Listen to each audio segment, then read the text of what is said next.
কই সোনা উঠবে না? মামা বাড়ি যাবে তো। বাড়ি যাবি?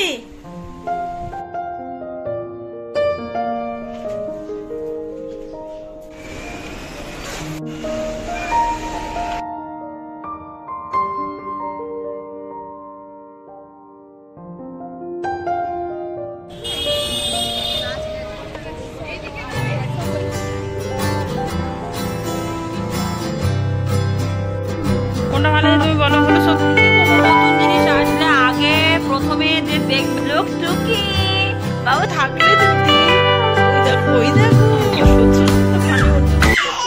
Welcome back to our channel Digi Shlok. আশা করি যে যেখান থেকে ব্লগটা দেখছো ভালো আছো, সুস্থ আছো, সাবধানে আছে। রবিবারের সকাল 6:30 বাজে, চানটা সেরে নিয়েছি। অনেকদিন পর রবিবার এত সকাল সকাল উঠলাম। শ্লোককেও এক্ষুনি তুলে দেবো, ঘুমাচ্ছে, কারণ ও মামার বাড়ি যাবে 7:10 কি 15 ট্রেনে। আমরা বেরিয়ে যাব 8টার ট্রেনে। তো আজকের একটু যেন হুড়োহুড়ি হচ্ছে, আর আধ ঘন্টা আছে, তার মধ্যে শ্লোককে রেডি করতে হবে, যেটা সব থেকে কঠিন কাজ। আমাদের আর রেডি হওয়ার কথা বাদ দাও, কোনো দিন না কোথাও ভালো সেজে গুজে রেডি হতে পারি, অন্তত শ্লোককে খাইয়ে রেডি করতে হবে, মানে মামার বাড়ি পাঠাতে হবে। মা কই সোনা উঠবে না? মামা বাড়ি যাবে তো, সারাদিন উৎপাত করবে, দুষ্টুমি করবে তো। মামা বাড়ি যাওয়া হবে তো বাবা, ওঠো, আমি কিন্তু চলে যাচ্ছি। ওটো ওটো ওটো ওটো ওটো, উঠে পড়ো। পাখিটা কুই কুই কুই কুই কুই, পাখি কই? বাড়ি যাবি? নাকি এখানে থাকবি? মামা বাড়ি যাবি? হ্যাঁ কি না বল। মামা বাড়ি যাবে, অথচ শুয়ে পড়ে আছে, উঠতে চাচ্ছে না। শ্লোক সকালে রেডি হয়ে চলে গেল দাদুর সাথে মামার বাড়ি। এবার আমাদের রেডি হয়ে বেরোনোর পালা। তবে সকালবেলা বেরোনোটা কিন্তু বেশ চাপ হয়ে যায়। আমাদের প্রথমে লেক মল যাওয়ারই কথা ছিল, কিন্তু লেক মল 11টায় খোলে, একদম খেয়াল করিনি। তাই শিয়ালদাতে এসেছি, একটু বাজার কলকাতাটা আর একটা কি আছে বলেছিল, আমার ঠিক মনে পড়ছে না, ওই দুটো দেখে নিয়ে তারপর আবার বালিগঞ্জে যাব, গিয়ে লেক মলে ঢুকবো।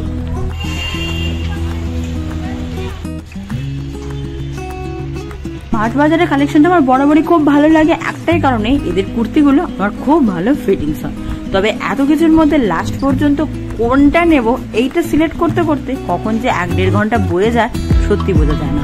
তবে আজকে বেশি সময় এখানে দেওয়া যাবে না, কারণ এখান থেকে বেরিয়ে যাব লেক মলে, প্রচুর জিনিস কেনাকাটা বাকি। সুতরাং এইখানে আজকে একটু লিমিটেড সময় আমার জন্য ছিল।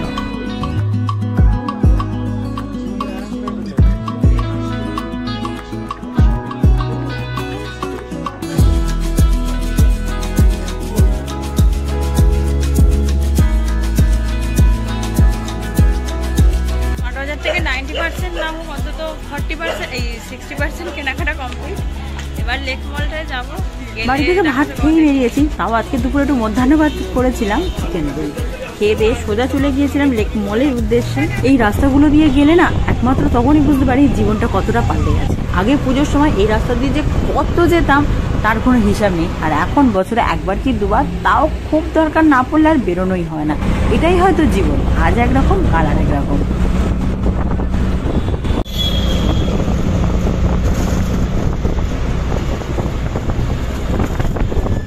লেক মলে যাওয়ার আমাদের একটাই কারণ ছিল, শ্লোকের জন্য ম্যাক্স থেকে কয়েকটা জামা কাপড় নেওয়া। ম্যাক্সের কালেকশন আগের বছর আমার তো ভীষণ ভালো লেগেছিল, কিন্তু এবছর একটু ডিসঅ্যাপয়েন্ট হয়েছি। কালেকশনও তেমন বেশি কিছু ছিল না, আর কোয়ালিটি বা মেটেরিয়াল খুব একটা আমার পছন্দ হয়নি। কিন্তু যেহেতু এখান থেকে নেব বলে মনস্থির করে এসেছি, আর হাতের সময়ও নেই, বাড়ি ফিরতে হবে, তাই অগত্যা এখান থেকে নিয়েছি। খুব খারাপ হয়েছে তা নয়, তবে খুব বেটার কোয়ালিটি হয়েছে তাও নয়। আগে এত না হলেও বর্তমানে দিনে দাঁড়িয়ে আমার ছেলের জামা কাপড় কিনতে গেলে প্রথমেই আমি আগে বাচ্চা মেয়েদের জামা কাপড়গুলো দেখে নিয়ে তারপরে ছেলের জন্য কিনতে আসি। আসলে বাচ্চা মেয়েগুলোর জামা কাপড়গুলো এত কিউট, এত মিষ্টি হয়, কিনি না কিনি একটু দেখতে তো ক্ষতি নেই। তবে সত্যি কথা বলবো, বাচ্চা মেয়ে আর ছেলেদের জন্য যে গেঞ্জিটা হয় তাতে যে ছেলে মেয়ের পার্থক্য করা যায় খুব একটা তা নয়, কিন্তু মেয়েদের জামা কাপড়গুলোতে কি সুন্দর মিকি মাউস, প্রজাপতি আঁকা, আমার এত ভালো লাগে কি বলবো। আর আমার ছেলের জন্য একটা শুধু গোলাপি রঙের স্ট্রাইপ দেওয়া জামা কিনেছি, এই জন্য আমার খুব কষ্ট হয় ছেলের জামা কিনতে গেলে। আমরা ভেবেছিলাম সকাল সকাল যাচ্ছি, কোনো ভিড়ই পাবো না। আমাদের মতো যেরকম কত শত লোক এসেছে সকালবেলা ভিড় হওয়ার জন্য, কি বলবো। যাই হোক, লেক মলের কাজ কমপ্লিট করে চলে গিয়েছিলাম ঢাকেশ্বরীতে। আমার বেশ কিছু শাড়ি, এবছর আমি আর নিজের জন্য শাড়ি কিনিনি, কারণ আমার এবছর পুজোয় এখানে থাকা হচ্ছে না, সুতরাং শাড়িটা আর কোথায় পরবো। তবে এখানে এসে আমার কালেকশনটা কিন্তু দারুণ লেগেছে। তবে সবার কেনাকাটা হয়ে গেলেও আমার গোপুর কিন্তু পুজোর জন্য এখনো কিচ্ছু কেনাকাটা হয়নি। আর গড়িয়াহাটা আসলেই আমি গোপুর জন্য জামা না নিয়ে কিন্তু কখনোই বাড়ি যাই না।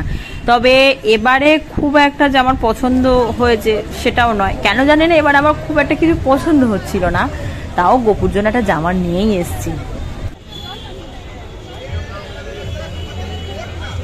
গন্ডগোলটা বাঁধলো ফেরার পথে। শ্লোকের জন্য একটা ওয়াটার বোতল আমার কিন্তু ফার্স্ট ক্রাইতে অলরেডি অর্ডার দেওয়া, কিন্তু এই বোতলটা আমার এত পছন্দ হয়েছে আর না নিয়ে বাড়ি ফিরতে ইচ্ছা করছিল না। আরো একটা জিনিস কিনেছি যেটা আমার খুব দরকারে লাগবে, সেটা হচ্ছে বেবি এসেন্সিয়াল ব্যাগ। আরো আগে নেওয়াই উচিত ছিল, কিন্তু যাই হোক টালমাটাল হচ্ছিল বা অনলাইন নিয়ে আমার ঠিক পছন্দ হচ্ছিল না। গিয়েছিলাম ডাক ব্যাগে এই ব্যাগটা কেনার জন্য। গড়িয়াহাটের মতো জায়গায় ভিআইপি আমেরিকান টুরিস্টে কোথাও অফলাইনে বেবি এসেন্সিয়াল ব্যাগ না পেয়ে অগত্যা আমি ডাক ব্যাগ থেকেই ব্যাগটা নিলাম।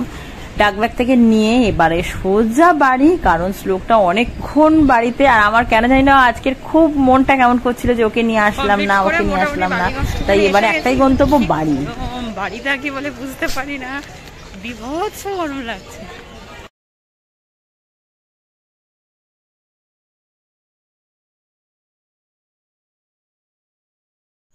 বাড়িতে এসছি, মানে বৌঠতে নামিনি, একেবারে ডাইরেক্ট বাড়িতে চলে এসছি, কারণ শ্লোক এখানে আছে আর অনেকক্ষণ আমাদের ছাড়া আছে, তাই তাই জন্য আর বাড়ি না গিয়ে এখানে নেমেছি। শ্লোকের পাপা বাড়ি গেছে, রাতে আমাদের আবার নিতে আসবে, তাই আসলে আবার একসাথে যাব। কে দেখি দেখি চুলটা কে কেটেছে, দেখি তো মুখটা কেমন দেখতে লাগছে। দত্ত দত্ত দত্ত দত্ত দত্ত ভালো হয়েছে, চুলটা কেটে বড্ড বড় হয়ে গেছিল। এখন শুধু সারাদিন আয়নায় মুখ দেখে। ওই দেখো দেখো দেখো কত ঢং শিখেছে, ওই দেখেছো কত ঢং শিখেছে ছেলেটা। এই এত ঢং শিখেছিস কেন?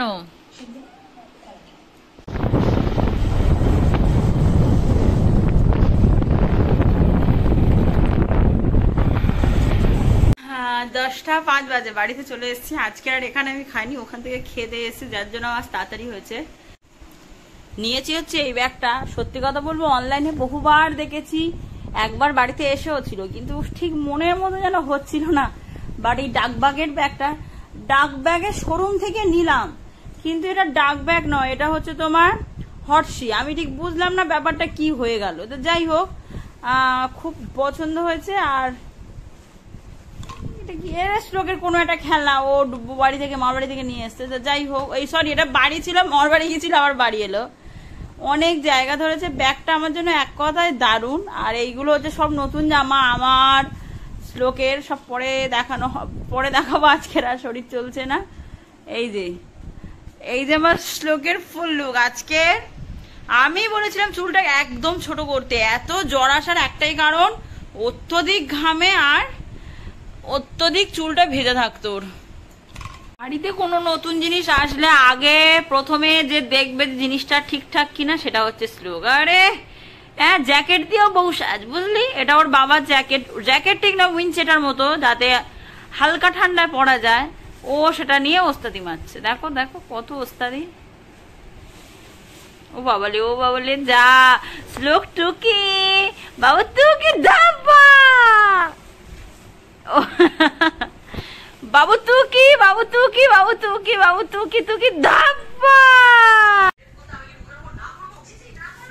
এত জায়গা থাকতে ও গিয়ে দেখো উঁচু মতো বালিশে বসবে। এ শ্লোক তোকে কেমন দেখতে লাগছে চুল কেটে? অনেকদিন পর চুল কাটলো, প্রায় 4.5 মাস পর চুল কাটালাম। সেই মায়াপুর যাওয়ার আগে চুল কেটেছে আর এই কাটলো। এই কেমন দেখতে লাগছে তোকে? আজকে ব্লগটাকে তাহলে এখানেই শেষ করছি। আসলে আজ অনেকটা হাঁটা হয়েছে তো, পাটা খুব ব্যথা, এতটা হাঁটার অভ্যেস নেই, হুট করে হেঁটেছি। আর এই যারা একজন মামার বাড়িতে ভালোই ঘুমিয়েছে ফুল অন এনার্জিতে আছে, মা বাবার চেয়ে কষ্ট হচ্ছে, ঘুম পাচ্ছে, ওকে আমি কি করে বোঝাই। যাই হোক, চলো আজকের জন্য টাটা, দেখা হচ্ছে আবার কাল। যদি কিছু ভালো লাগে তাহলে চ্যানেলটাকে সাবস্ক্রাইব করে রেখো। শুভরাত্রি, আবার দেখা হবে তোমাদের সাথে কাল। এই তো সোনা ছেলে, এবার থেকে হ্যাঁ হ্যাঁ উঠবস করো, উঠবস করো, টাট উঠবস করো। শরীরে যেটুকু মেদ জমছে এখন থেকে প্র্যাকটিস করো মেদ কমিয়ে দেওয়ার। কানে হাত দাও। হ্যাঁ হ্যাঁ এই তো। আমি কি করে জানবো কোত্থেকে শিখেছে ও?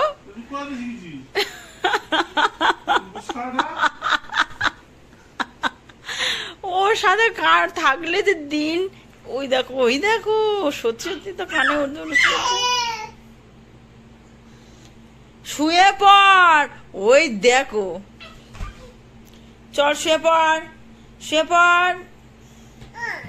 মামা এবার মার কথা মনে পড়েছে সারাদিন পর। ও মা, ও মা, ও মা।